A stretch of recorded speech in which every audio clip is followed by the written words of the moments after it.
We are all equipped with life-saving devices, our hands. The survival rate of cardiac arrest outside of a hospital is less than 12%. More than 350,000 people have cardiac arrest in the United States every year. Remember, it's only 2 steps to save a life with hands-only CPR. First step would be to call 911. Our second step is to start compressions. Hands-only CPR has been shown to be just as effective as traditional CPR for the first few minutes. Every minute without CPR, the survival rate decreases by 10%.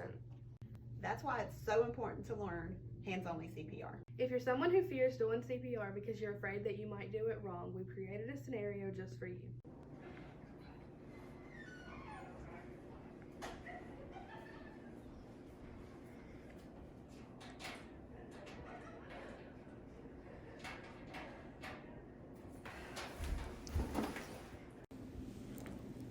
Nicole heard a noise and decided to check it out. When she entered the hallway, she noticed another student collapsed on the floor. She checked the scene to see if it was safe, then made her way to Shakita. Kneeling at Shakita's side, Nicole checked to see if she was alert. Shakita did not respond. Noticing that she was not breathing, Nicole immediately called 911.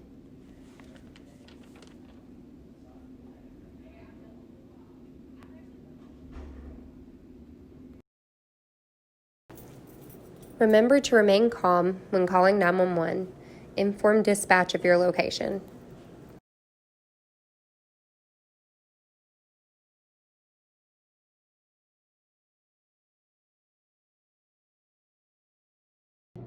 In just a moment, we'll walk you through step 2, which is compressions. Make sure that when you're giving compressions, you're pushing down at least 2 inches deep and in between your given time for the chest to recoil so that the heart can fill with blood. Going to assess to see if the person is unresponsive. Hey, are you okay? If they're unresponsive and they're gasping or they're not breathing, Shakita's going to call 911 for help or have someone else call 911. Someone, call 911. After that, she's going to perform hands-only CPR. She's going to start by placing one hand in the center of the chest and the other hand on top. She's going to make sure that her shoulders are over her hands and she's going to keep her arms straight. She's going to begin to compress at 100 compressions to 120 compressions per minute.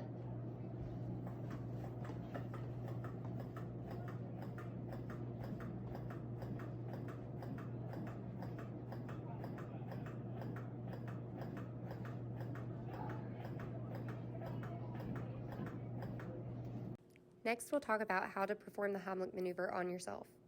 We're going to instruct you on how to do the Heimlich maneuver if you're ever choking and you're all alone. The first step you got to do is just try to cough it up to see if it comes out, and if it still doesn't, then the first thing would be to locate your belly button with your pinky and then roll up, and that will be your placement for how to lean over the chair. You'll lean over the chair at that level, give a thrust in motion in a hard way so that you can try to expel whatever is in you. Hopefully these videos made you feel more confident about not only saving someone else's life through CPR, but as well as saving your own life from choking.